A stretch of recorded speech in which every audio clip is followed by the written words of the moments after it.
boys and girls, and welcome to the concession stand here on the KB Radio Network. I am your host, Kevin Reed, and this is the review of The Acolyte, Episode 6, entitled Teach Corrupt, is available on Disney Plus, brought to us by our good friends over at Lucasfilms. This is a show that I was highly anticipating. First, I'll say 3 episodes. I was invested. I'm not gonna go as far to say I was all in, thinking this was the greatest thing since sliced bread, but I was enjoying this show. And for some reason or another, it just started to nosedive. I mean, nosedive to the highest degree. I don't know where to pinpoint it, to be honest with you. That's how confusing this show is. And I know I'm coming in hot, but it's just confusing. It was hard for me to wrap my head around what is taking place on this show, because this show had a lot of promise. This show had real good potential. You think of the plot of this show, you think of the story that is driving this show along at its core. You like, man, that's interesting. This young Sith apprentice seeking revenge against the Jedi, hunting down Jedi, murdering Jedi. And I thought we were going to get this kind of murder mystery where the remaining Jedi would be searching for this a Jedi killer and tracking down clues and chasing them all over the galaxy as this Jedi killer is hunting down the Jedi at the same time, and we get the reveal of this greater plot and all this here. I thought that's what this show was, but it's not. It's far from it. It was setting up to be that, and then it just did a 180 for no reason. It just came out of nowhere. And I was saying before how I can't pinpoint where the problem is, because every aspect of this show is a problem. I mean, the direction, the acting, the writing, it just makes no sense whatsoever. And, I never read the novels, the High Republic novels and stuff like that. I'm mainly a Star Wars nut from its visual media, from the movies and the TV shows. I love that, and I know there's other parts of the media, a la the comics or novels that have come out, and they are canon, and it probably expounds a little more on what's taking place in this show. For instance, the helmet that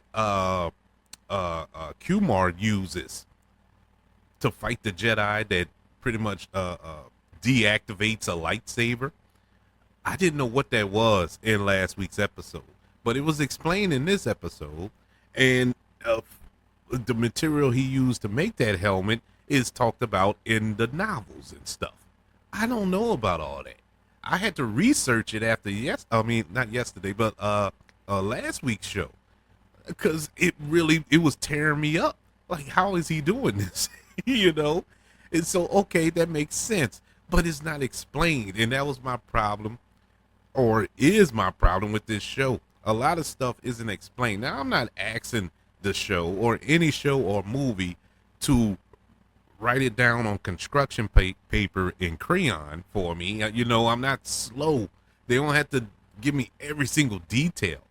But with certain things, certain plot points that are pretty big, you kind of want to explain that. You kind of want to expound on it a little more for those who are uninitiated, like me, who are just watching the show as a fan of the prop, not as a super fan, but it is what it is. We left off last week with, of course, last episode, as much as I was disappointed with it, there were elements of the show where I was excited. It had a lot of action. You know, the lightsaber battles between Kumar and the young Jedi, where he just slaughtered them. You know, using the Force to turn Jedi into a Jedi kebab was pretty interesting. You know, even him using that helmet as a deterrent to a lightsaber was pretty cool and all that. That action sequence was cool. The reveal of Kumar being the master or the acolyte, or him looking for acolyte actually, but he's the master, was interesting. It was more or less the execution of everything else in that show or that episode that I didn't like. Well, in episode 6, it was even worse. Episode 6, oh boy, where do I begin? I mean, where do I start? Uh, uh you know, from last episode, we see that May has switched places with Osha to sneak on the ship with Saul. Now, a lot of debate was going on online. How Saul didn't know? I mean, he is deep with the Force. He should have been able to sense this, right? Well, they kind of explained it in this episode as we got deeper in the episode, but that plot in the May thing. Well, I'm gonna get to the May thing, but anyway, she switched places with May, got on the ship. Um, Kumar took Osha and brought her to an unknown planet where he kind of nursed her up, you know, dressed her wounds and all this here. Took a bath in front of her. And you know, it was that was just unnecessary and silly. The whole point was silly. It made no sense. It was just an excuse to keep get what's his name, who plays Kumar. It was just an excuse to get his shirt off, I guess. I don't know, but whatever. And so you got those two things going on. You have Vernestra, who is on Coruscant. She's trying to figure out what's going on with Saul. They tell her that Saul sent a message. They had to decrypt it and found out that his team is dead. Now she wants to go to the planet, to Kofar, and find out what's going on. You know, where this come from. Now she wants to get involved. Uh, and you have that storyline going on. You have Basil, the little, I don't know what you call him, whatever creature he is who can track. He's a tracker, and he's on the ship. He knows that May isn't Osha. You know, he has a piece of Pip, the little droid, and all this here. And look, let me get to the point of this, because going through, trying to go through it all is giving me a headache. I'm gonna be honest. I'm being upfront and honest. This was a bad episode. This has turned into a bad show. You know, and I know for a lot of people, it will turn into a bad show. The opening scene of that first episode, I wasn't there yet. It took me a few weeks, but I'm there now. You know, and for example, let's talk about May. Now, May, we were first introduced to her. She was murdering Jedi, right? Okay, she's murdering Jedi, holding home. She's a beast. She took on Jedi. Well, one in particular, Carrie Ann Moss. First episode, first scene, exciting, got you hyped up. You know, took her out. She took out the other one who was in meditation. Of course, she didn't really, quote unquote, take him out.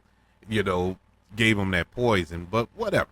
She killed 2 Jedi. She's responsible for the deaths of 2 Jedi. Then we fast forward a couple of weeks, and then all of a sudden she changes on a dime. Oh, Osha's alive.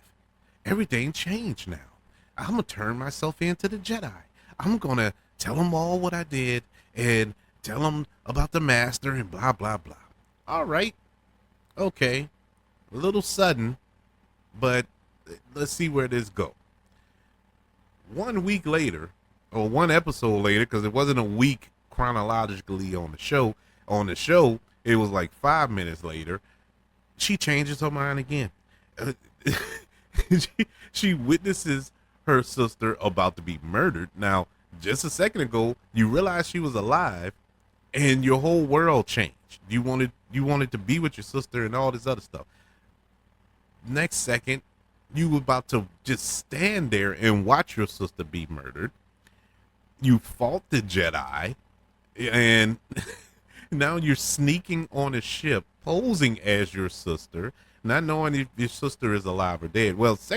First, you fought your sister, the same one that changed your perspective on life, and now you're fighting her, taking her clothes to disguise yourself as her to sneak onto a ship. Okay, there's that.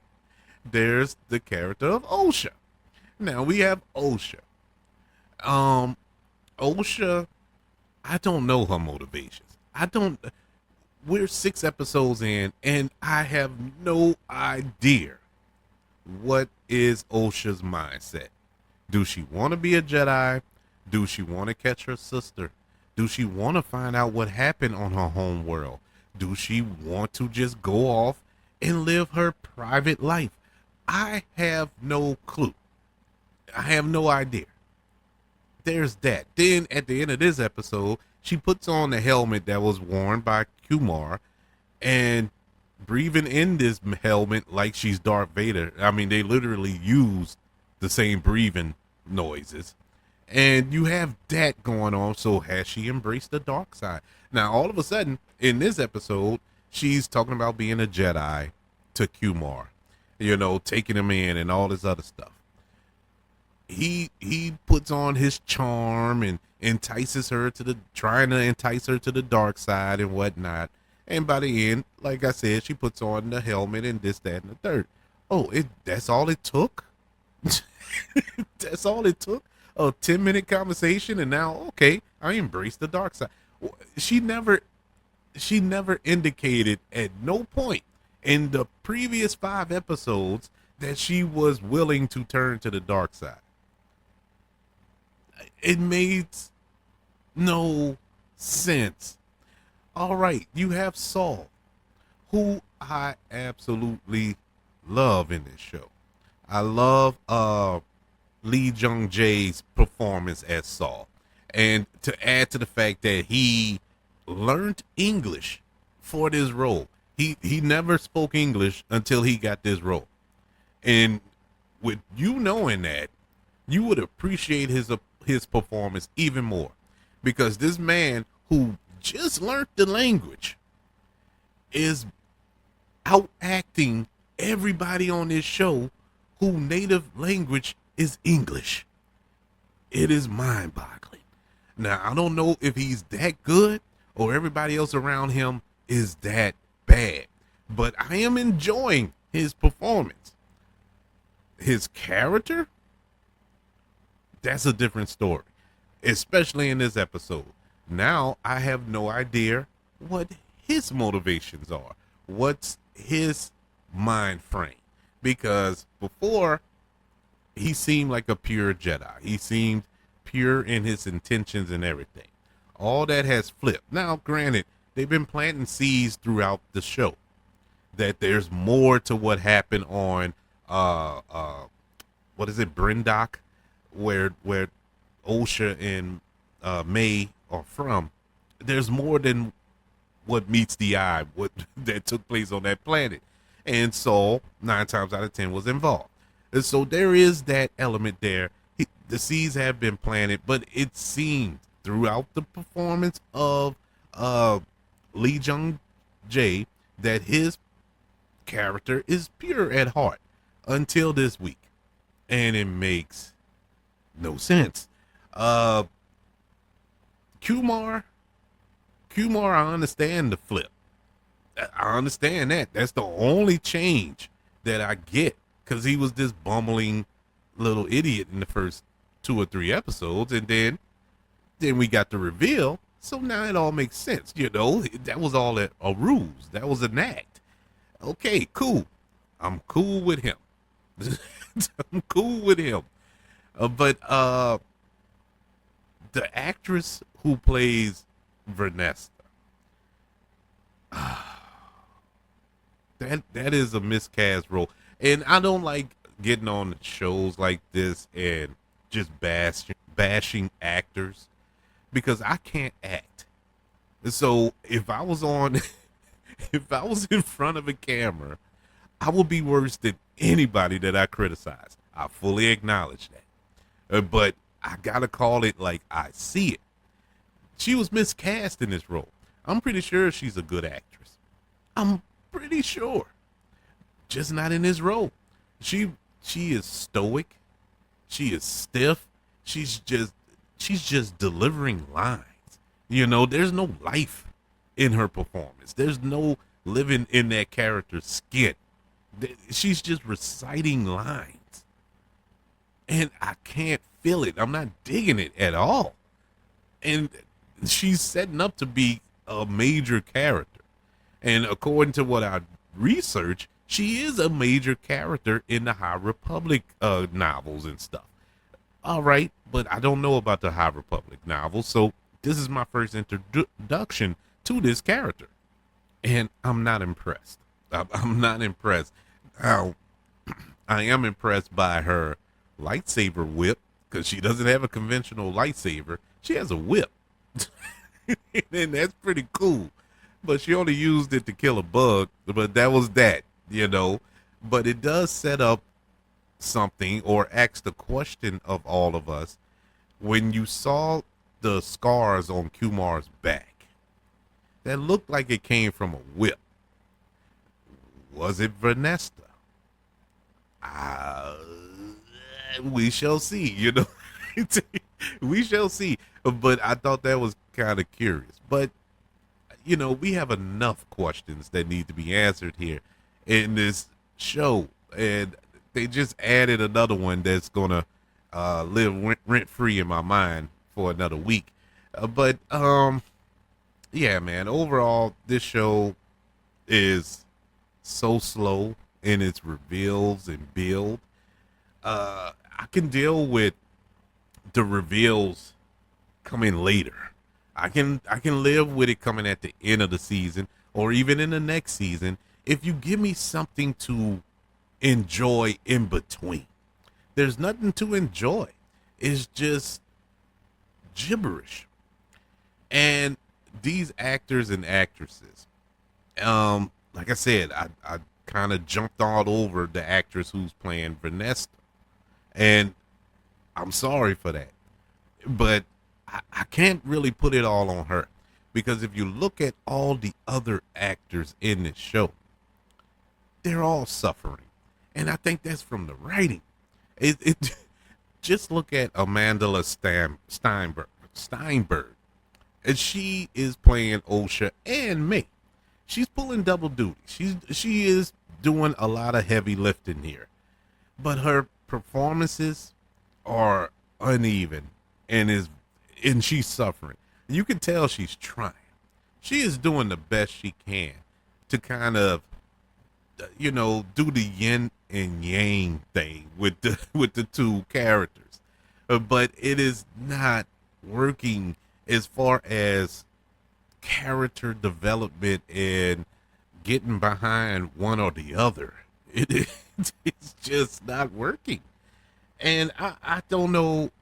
I don't know what happened, because it started off fine. Like I said, it started off fine, or either I was so enamored by the fact that there's a Star Wars show and I'm excited because it's a Star Wars show. I can admit, if that's what it was, I can admit that I probably suffered from that. But I really did enjoy those first three. Those first three were pretty good. And then it just turned left, man. It just went down the pooper. The only actor who is really shining in this show is Lee Jung-jae as Saul. I really love him in this role.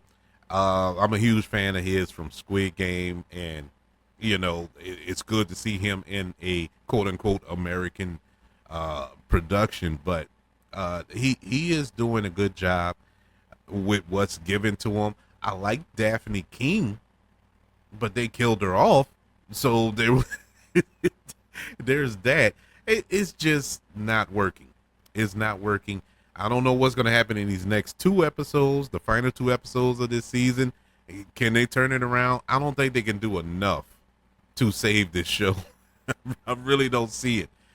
But so far, man, I am very disappointed. If I had to describe this show, I would say that the Acolyte is consistently inconsistent. It is all over the place. It doesn't know where it wants to lead you. It is springing off so many branches off a tree that you don't know, man. I mean, I'm not going to say confusing.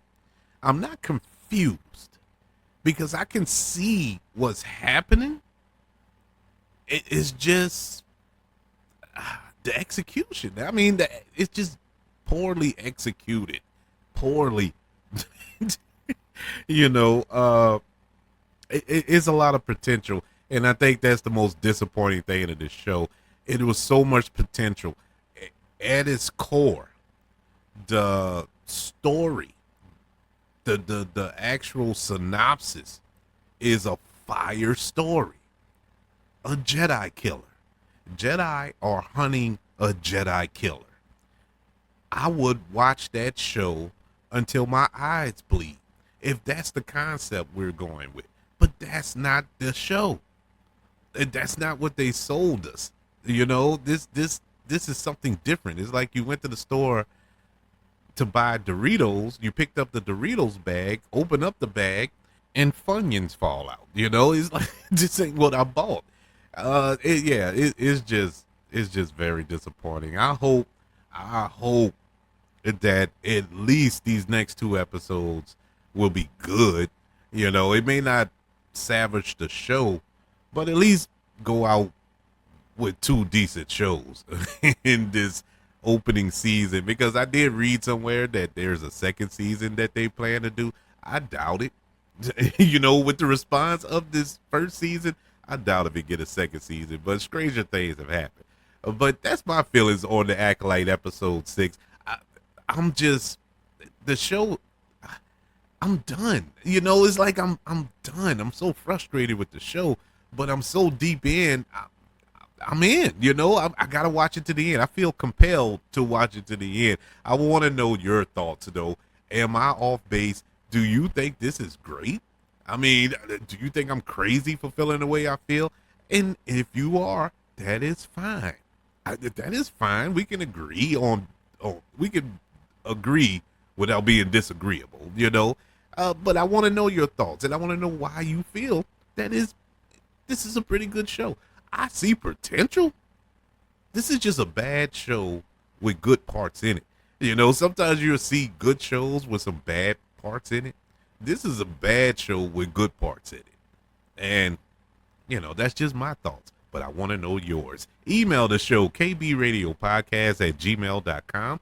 You can also search for the show on all social media platforms. Just search for the KB Radio Network. Subscribe to the KB Radio Network channel on YouTube and like this video if you don't mind. Also, don't forget about the 5 stars, the reviews, and sharing this show if you're listening on your podcast networks such as Apple Podcasts, Spotify, iHeartRadio, wherever you are currently listening to the concession stand here on the KB Radio Network. Everybody, thank you for joining me for this review of The Acolyte, Episode 6, Teach Corrupt. I'll be back next week for Episode 7, I guess. I want you all to know that I love you. Continue to love everyone. And until we speak again, you all be blessed.